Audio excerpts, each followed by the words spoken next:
Welcome back to the Morning Woodward Show here on the Woodward Sports Network. And we just got done talking to a good friend of the show, Michael Gentry, about the Red Wings season. Now I want to move on to the Lions talk. Brad Holmes went on Peter Schrager's podcast, which you can go check out.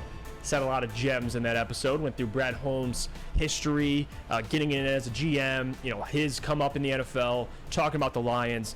And Peter Schrager brought up Mr. Jahmyr Gibbs. And Lucas, do you have the video? Okay, throw this up. This is Brad Holmes talking about new Lions rookie running back Jahmyr Gibbs. When did you fall in love with Jahmyr Gibbs, and what did you love about him? Man, it's funny that you said you heard that about him going that early, because I was sitting here thinking, I was like, nobody's going to do this except us. And then after we picked him, then I heard all these other gentlemen. Oh, yeah, no, that's who we wanted. Yeah. Right? I'm glad you picked him there because he wasn't going to make it.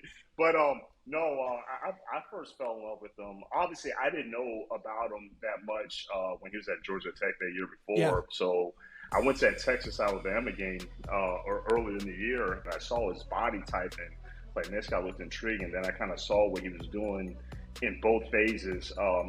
He can run it, but what he was doing as a receiver and the explosiveness and everything about him, and we just kept doing work on him. And like I said, you kind of do some draft prep during the season and kept doing work on him, and that was just kind of it for me. I was like, this guy's and he's a weapon. He's a weapon, and when you talk about all the running backs going in the first round and all that kind of stuff. I always say, like, if he's a weapon, then forget the RB positionless players. That's in, right? Like that's how it looks. That's what he is. Like we thought he was a multi-phase, elite, explosive, positionless weapon. And there you have it, Brad Holmes talking about Jahmyr Gibbs with Peter Schrager. And again, the thing that stands out to me, and it's funny because it's the same things I've been preaching and trying to preach, is people put Jahmyr Gibbs in a box. And I understand that he plays running back. So you look at running back drafted 12th overall. Is it a reach? Is it not? The way Brad describes them and what Peter Schrager said, positionless players, guys that can do it all, just offensive weapons. If he played receiver at 12, you wouldn't have been an argument there. You took a receiver at 12, great, but it's a running back, so people have an issue with it. And he mentioned it. He went to the Texas and Alabama game, which was actually a really good game. I think that was the game Bryce Young led a late drive to win that game. And if you look, who was the leading receiver in that game? Jahmyr Gibbs. How many catches did he have against Texas? 9. 9 catches for 74 yards. I think, he is indeed a weapon, Sam, and people got to stop putting him in a box. I mean, he is most certainly a weapon. I think one of the reasons that people do put him in a box is because, say what you want about Jahmyr Gibbs, I obviously think he has a high upside to contribute to this team right away and hopefully for years to come.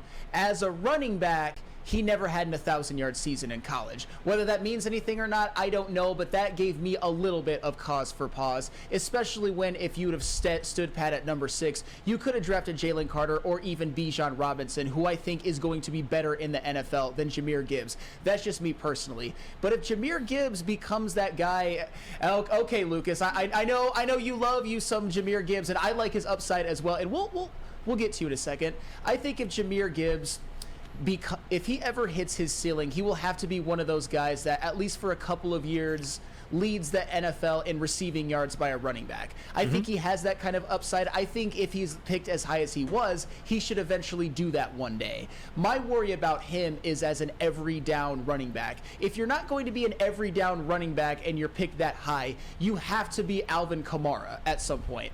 And I don't know if he has that in him. I think he could. Lucas, I know you want to tear apart everything that I said because go ahead, Lucas. Well, hold on. Lucas, I'll throw Lucas an alley-oop. How about that? I'll throw you an alley-oop. So, and you talked about he never had a 1,000-yard season. And this is the thing I think people get misconstrued in what the Lions were looking for. I don't think Brad went into the draft and said, I need a bell cow back. Because if he would have took Bijan. And you talked about it. For rushing, Bijan will be better. He'll get more carries. But for Jahmyr, and that's why I keep heading on overall as he's a weapon, because I think what Brad looks in how Jahmyr fits with this offense, he's a better fit because, again, you need guys, especially like DeAndre had last year, and I think DeAndre, the fit there was great, someone that you could line up at receiver, play running back as well, but he was never healthy. So if Jahmyr can be a DeAndre with more of a skill set and stay on the field, that's fine by me. But to your point, I like Bijan. I argued for Bijan, but I understand why, because David Montgomery's going to be that bell cow. Bijan in Atlanta will be that bell cow along with Tyler Algier. I don't think how they're each going to be used will be the same. And maybe Jameer's role as a receiver mainly was more enticing than Bijan. I think that's my reasoning behind it. But can we agree, and Lucas, I even think you will agree, if he's going to pan out, he has to be an elite pass catcher as a running back. That's fair. Do I think he has it in him? Absolutely. But do I ever think he's going to be an elite runner of the football out of the backfield? Absolutely not. It wouldn't floor me if he never has an 1,000-yard season, but is still very, very productive and multiple-time Pro Bowler and great, a la Alvin Kamara, who has also never had an 1,000-yard season in the NFL, rushing. Now, what about this before you go? Steve says, true or false, Gibbs is likely to be a game changer because taking a game changer at 12 is acceptable no matter the position. Sure. Is that fair, Lucas? That is facts. And my whole thing is, again, I like Bijan Robinson, but Bijan Robinson in himself is going to command X amount of carries. And if he doesn't, he's going to get upset just because every star NFL player, when they don't get the touches they think they deserve, they're going to get upset. Jameer Gibbs is going to be able to get touches in different ways. And the plain and simple fact of the matter is, think of all the upper echelon teams in the NFL right now. You have the Eagles, Chiefs, 49ers, you can say the Bills. All of those teams have running back by committee, and all of those running backs serve different purposes. You look at Tyler Algier and Bijan Robinson, they're nowhere near the diverse type that David Montgomery and Jameer Gibbs are. Jameer Gibbs is going to give you more options within the game to make your offense more dynamic and pick up first down and third downs. I get it. He reminds us a lot of Alvin Kamara, but this man is a lot more athletic than Alvin Kamara. When it comes to running in between the tackles, yeah, he might not have 1,000 yards because that's not what he's going to be asked to do. David Montgomery is going to be asked the guy to go 1,000 yards each season, which I think he very well could. Jameer Gibbs, it would blow my mind if Jameer Gibbs did not have 1,000 total yards as a rookie and just keep increasing and increasing on that. There's no reason to worry about Jameer Gibbs, especially with this draft class, because if you really look at it, 1 through 20, there's not that many guys that you can be like, I'm pretty confident in him being a Pro Bowler. Jameer Gibbs is one of those, and that's why Brad Holmes, instead of waiting back and instead of our second round and getting a running back, he was like, you know what? This guy is a talent that you do not come across every day. I get that we see receiving backs coming out of the draft, but they're not backs like Jameer Gibbs, and I'm sorry. Like, if you don't think he can run in between the tackles, I say it all the time. I'm going to keep saying it. Watch the film. No, I'm not saying that he can't. Not you, but I'm saying, like, people that are like, oh, he's a waste of a pick at 12. It's like, no, watch the film. If you think he's a pick at 12, why would you ever take a wide receiver in the first round? Especially when Peter Schrager reports and Brad also confirms the report that there was teams right after the Lions that were going to take Jameer Gibbs. Okay, and that is 100% fair. And I'm not saying that Jameer Gibbs can't run between the tackles. All I'm saying is his usage as a runner at Alabama was a little bit underwhelming because he only carried the ball 20 times or more at last season twice, and in 5 games carried the ball less than 10 times. That is my only concern. But that's his role. Okay, that's fine, but at number 12 overall, I think Bijan Robinson is going to make a difference in this offense. I'm not saying that. And these are the type of people in the chat when I talk about pushing back on David Montgomery that I have to speak of, because I think this is asinine, even though, Lucas, you might agree.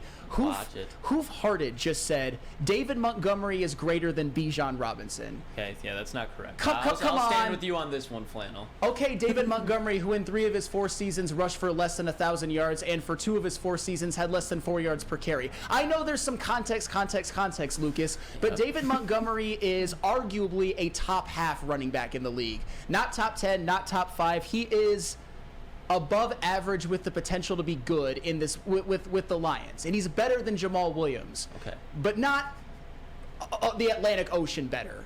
He's more like the pond in your backyard better. And the whole thing with David, I like David a lot. And honestly, check out the graphic on Woodward Sports, the Instagram page that Ryan worked on. David Montgomery, since entering the league, is top 10 in a lot of categories. But to your point, he's a top halfback, and I think they'll use him as such. He'll be the bell cow. I think he'll be productive playing behind the best offensive line he's ever played with. But Bijan is a beast. Oh yeah, and Kevin Bell asked me a quick question. I'm sorry to interrupt. It's okay. He goes like, do you put him in the top 10 off the rip? Absolutely. I have him leading the NFC in rushing yards this season as a rookie. Playing in that Arthur Smith system behind that offensive line with Chris Lidstrom. Whenever I hear Sam saying someone's going to lead the NFC in rushing, it's like that's so Raven. You know, you have that vision. from your DeAndre Swift take. So maybe you'll jinx. Maybe it's a Sam Flannel jinx. No, and for Bijan Robinson. I said the NFC, not the NFL, because in the AFC had most of the leading rushers last season with Josh Jacobs, Nick Chubb, Derrick Henry. The leading rusher in the NFC was Saquon Barkley, who barely had over 1,300 yards, which is a great season. But I could see Bijan getting 1,400 or 1,500 this year. And Gabby, someone who's up close with the team, at least the decision to take Jameer instead of Bijan. How do you think that played out for Brad Holmes, at least, to decide I'm going to take Bijan or trade back and take my guy Jameer Gibbs instead of taking Bijan at 6? Really, I'm not entirely sure, and he was very close-lipped about how he felt about it, how he was in the process. We knew that he had ideas going into the draft. Do I see this being a pick that he had already planned out ahead of time? Yes.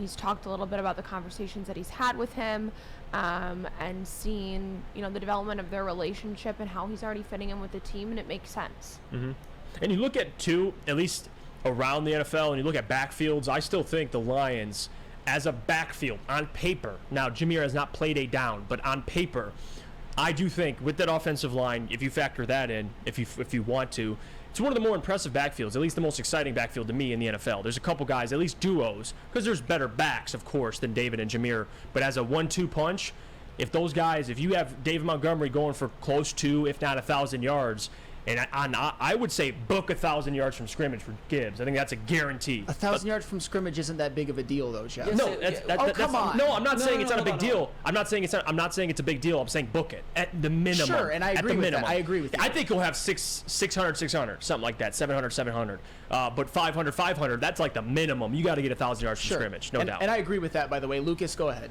Yeah, so Alex in the back, our great intern, these are some stats, Flannel, that I want you to digest with David Montgomery and comparing him to Jamal Charles and DeAndre Swift. And I think why people like me are so up on David Montgomery coming to Detroit. Because look at this. It's saying over the last 2 seasons, yards before contact. This is before they get hit. DeAndre Swift had 3 yards before he was contacted. Jamal Williams had 2 yards. And David Montgomery was just under 2 yards. So before he even could get through the offensive line, he was getting hit a whole yard before those guys. And even 2 with Swift's case. And then yards after contact, David Montgomery has more than both of them. So if you counter that in, that's automatically giving you more yards per carry. And then just look at the rest of these. Rushing yards, he was 10th since entering the league. So there's a top 10 running back. Rushing touchdowns. Now think if he had a good offensive line, he was 14th. So he's on the verge of it. First downs, 7th.